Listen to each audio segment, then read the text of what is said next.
വാർത്തകളിലേക്ക്. KSRTCയിലെ സ്ത്രീകളുടെ സൗജന്യ യാത്രാ പദ്ധതിയിലെ മാനദണ്ഡങ്ങൾ ചർച്ച ചെയ്യാൻ ഇന്ന് ഉന്നതതല യോഗം ചേരും. അതേസമയം സുഹൃത്തുക്കളെ, സ്ത്രീകൾക്കെല്ലാവർക്കും KSRTCയിൽ യാത്ര, സൗജന്യ യാത്ര, ഈ ഒരു വാക്ക് മാത്രമായിരുന്നു. വേറൊരു നക്ഷത്രചിഹ്നിട്ട മാനദണ്ഡത്തെ കുറിച്ചിട്ടും അന്ന് ചർച്ച ഉണ്ടായിരുന്നില്ല. എന്നാണ് ഈ അന്ന് ഇലക്ഷൻ പ്രചരണ സമയത്തെ ഒരു ചർച്ച ഉണ്ടായിരുന്നില്ല.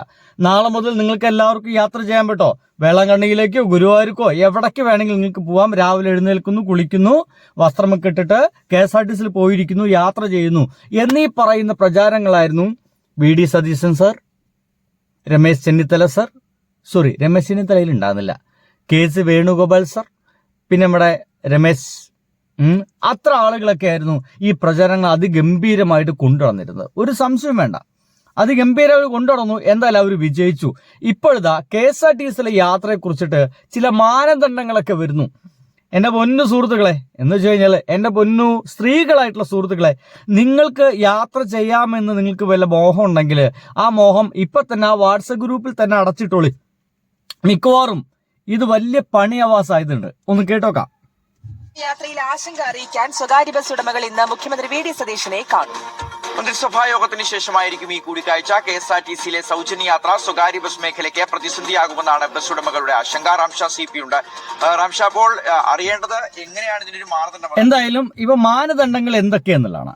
അപ്പൊ അത് തന്നെ നമ്മുടെ ബഹുമാനപ്പെട്ട മുഖ്യമന്ത്രി പറഞ്ഞിട്ടുണ്ട്. ചില മാനദണ്ഡങ്ങളൊക്കെ ഉണ്ടായിരിക്കും. എന്ന് വെച്ച് കഴിഞ്ഞാല് ഏതെങ്കിലും ചില ബസ്സുകളിൽ മാത്രമേ സഞ്ചരിക്കാൻ കഴിയുള്ളൂ എന്ന്. ഇനി സ്ത്രീകൾക്ക് സഞ്ചരിക്കാൻ വേണ്ടി മാത്രമായിട്ട് എല്ലാ ജില്ലയിലും ഒരൊറ്റ ബസ് മാത്രം ഇറക്കുക എന്ന് പറയുന്ന പരിപാടി കൂടി ഉണ്ടോ എന്നുകൂടി നമ്മൾ അന്വേഷിക്കേണ്ടിയിരിക്കുന്നു. കാരണം അല്ലെങ്കിൽ KSRTC ഒരു 10-15 ദിവസത്തുള്ളിൽ പൂട്ടിപ്പോകും. എന്ന് വെച്ച് കഴിഞ്ഞാൽ അടുത്ത മാസം അവസാനമാകുമ്പോഴത്തേനും KSRTC പൂട്ടിപ്പോകും. ഒരു സംശയവും വേണ്ട. കാരണം ഇപ്പൊ തന്നെ ആ KSRTC നിന്ന് പോകാൻ വേണ്ടിയിട്ട് 200 കോടിയോളം രൂപ വർഷാവർഷം അങ്ങോട്ട് കൊടുക്കുന്നു എന്നാണ് ഇപ്പോൾ നമുക്ക് കിട്ടുന്ന വിവരം. അപ്പോൾ ഫ്രീ ആയിട്ട് കൊടുക്കുകയാണെങ്കിൽ 200 കോടിയല്ല കൊടുക്കേണ്ടി വരിക, അമ്മാതിരി കോടികൾ രൂപ ഈ KSRTCക്ക് അങ്ങോട്ട് കൊടുക്കേണ്ട ഒരു ഗതികേടിലേക്ക് നമ്മുടെ ഗവൺമെന്റ് എത്തും. അപ്പോൾ പിന്നെ സ്വാഭാവികമായിട്ടും വളരെ വളരെ എന്താ പറയുക, പതുക്കെ കട്ടപ്പുറത്ത് കയറുക എന്ന് പറയുന്നൊരു വാക്കുണ്ട്. നിങ്ങൾ എത്രയും ഈ വീഡിയോ കാണുന്ന പുതിയ ആളുകൾക്ക് ആ പേര് കേട്ടിട്ടുണ്ടാവില്ല. കട്ടപ്പുറത്ത് കയറുക എന്നൊക്കെ പറയാം. കട്ടപ്പുറത്ത് കയറുക എന്ന് വെച്ച് കഴിഞ്ഞാൽ ഒരു 10 വർഷം മുമ്പ് കേരളത്തിൽ നിലവിലുണ്ടായിരുന്ന ഒരു വാക്കായിരുന്നു. ഉമ്മൻചാണ്ടി ഭരണത്തിലായിരുന്നു ഈ വാക്ക് ഏറ്റവും കൂടുതൽ ആളുകളൊക്കെ ഉപയോഗിച്ചത്. KSRTC ഇടയ്ക്ക് അങ്ങ് നിന്നു പോകും. KSRTC ബസ്സുകൾ ഇടയ്ക്കൊക്കെ എന്താണ് ഓടാതാവും. കഴിഞ്ഞ ദിവസം തന്നെ ഏതൊരു സ്വിഫ്റ്റ് ബസ് ഡീസൽ ഇല്ലാത്ത കാരണം നിന്നു എന്നാണ് കേട്ടത്.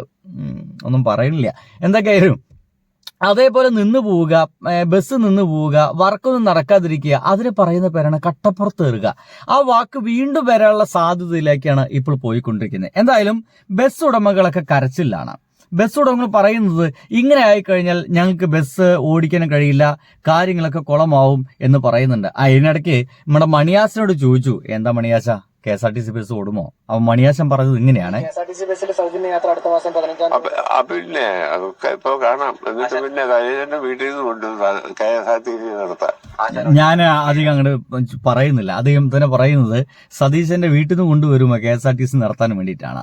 എന്തായാലും KSRTC യാത്ര ഉണ്ടാവുമില്ലേ എന്ന് 2 ദിവസം ഒരു മാധ്യമം റിപ്പോർട്ട് ചെയ്തത് ഇങ്ങനെയാണ് കേട്ടോ. അതുകൂടി ഒന്ന് കേട്ടോക്കാം.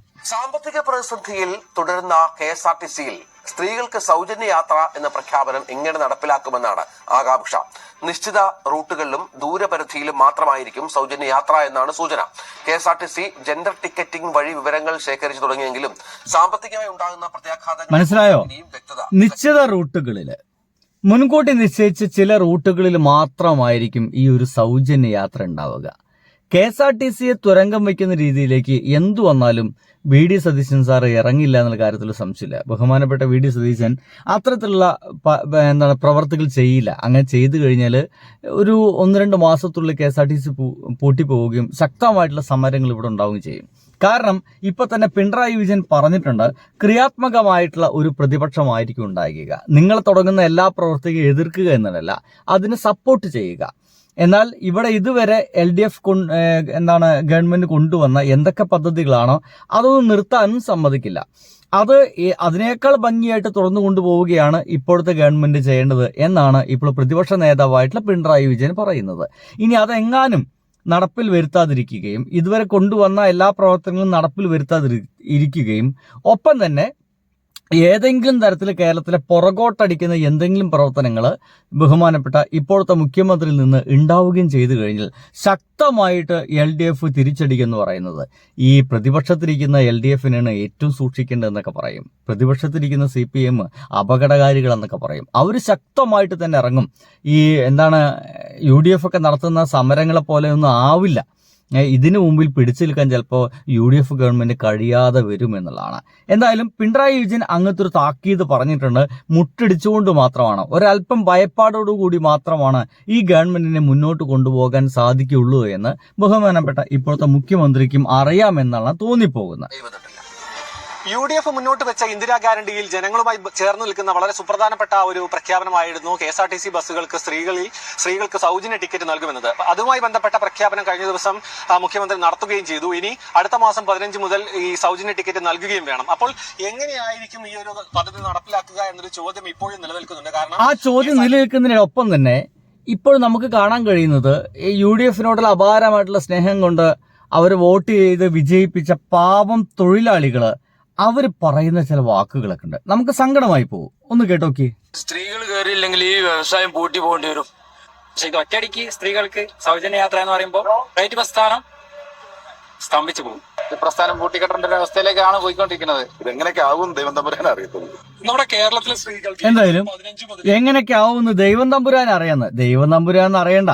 അത്യാവശ്യം ബോധമുള്ള ആളുകള് ഒരല്പം ചിന്തിച്ചു കഴിഞ്ഞാൽ തന്നെ കാര്യങ്ങളൊക്കെ നല്ല വ്യക്തമായി തീരും. എന്താണ് ഇപ്പോൾ നടക്കാൻ പോവുക, എങ്ങനെയൊക്കെയാണെന്നൊക്കെ. എന്തായാലും ഞാൻ ഇതിനെ കണക്കാക്കുന്നത് ഇപ്പോൾ പ്രൈവറ്റ് ബസ് ഓണേഴ്സ് ഒക്കെ കൂടിയിട്ട് ബഹുമാനപ്പെട്ട മുഖ്യമന്ത്രിയെ കാണാൻ പോകുന്നുണ്ട്.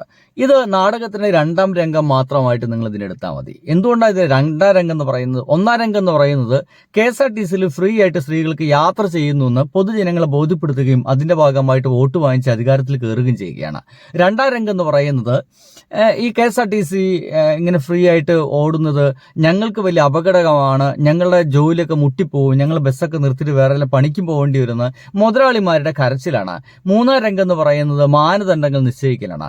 4ാം രംഗം എന്ന് പറയുന്നത് സ്ത്രീകൾക്ക് സൗജന്യ യാത്രയില്ല എന്ന് പ്രഖ്യാപിക്കലാണ്. വേറെ ഒന്നും സംഭവിക്കാൻ പോലെ. പക്ഷെ ഒരു വർഷമൊക്കെ പിടിക്കുക അതിനെന്നുള്ളതാണ്.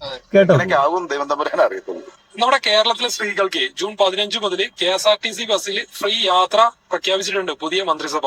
അപ്പൊ അതിനെ കുറിച്ച് നമുക്ക് പ്രൈവറ്റ് ബസ്സുകാരോടൊന്ന് ചോദിക്കാം. ലാഭമാണ്. പ്രൈവറ്റ് ബസ്സിൽ നിന്നുള്ളവരെല്ലാം പോയി കഴിഞ്ഞാൽ പിന്നെ എന്താ പറയാ, മൊത്തത്തിൽ കളക്ഷൻ ഇല്ലാണ്ടാവും. പ്രൈവറ്റ് ബസ്സിന്റെ കാര്യത്തിൽ മൊത്തത്തിൽ അവതാളത്തിലാവും.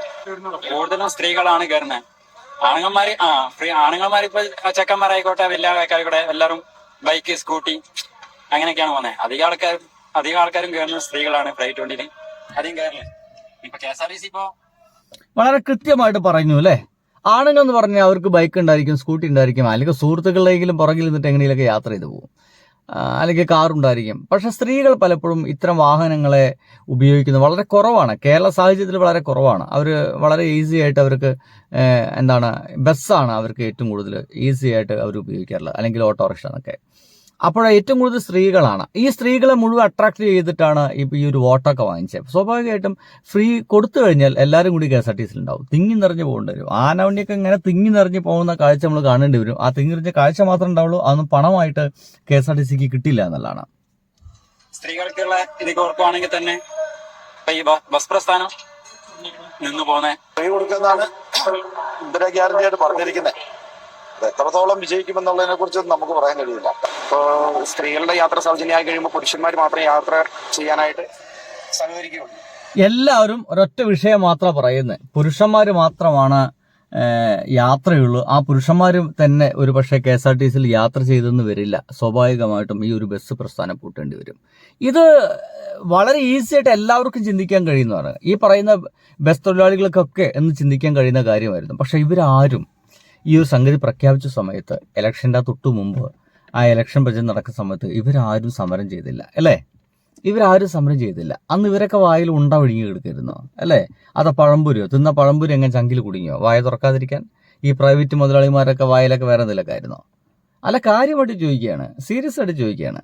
കാരണം അന്ന് ഇവരൊന്നും സമരം ചെയ്യാനോ ഇതിനെതിരെ പ്രതികരിക്കാൻ നിന്നില്ല. കാരണം അവർക്ക് അന്ന് UDF ജയിക്കണമായിരുന്നു. ജയിച്ചു കഴിഞ്ഞിട്ട് അപ്പോഴാണ് ഇവർ ആലോചിക്കുന്നത് ഇത് നമ്മുടെ തലക്കിട്ടുള്ളൊരു അടിയാണല്ലോ എന്ന്. അപ്പോൾ സമരത്തിൽ ഇറങ്ങിക്കുകയാണ്. എന്തായാലും കണ്ടറിയണം കോശി, നിങ്ങൾക്കെന്ത് സംഭവിക്കുമെന്ന്. അങ്ങനെയല്ല. അപ്പോൾ കണ്ടറിയണം എൻ്റെ പ്രിയപ്പെട്ട നാട്ടുകാരെ, വോട്ടർമാരെ, നിങ്ങൾക്ക് എന്തൊക്കെയാണ് സംഭവിക്കാൻ പോകുന്നതെന്ന്. ബൈ.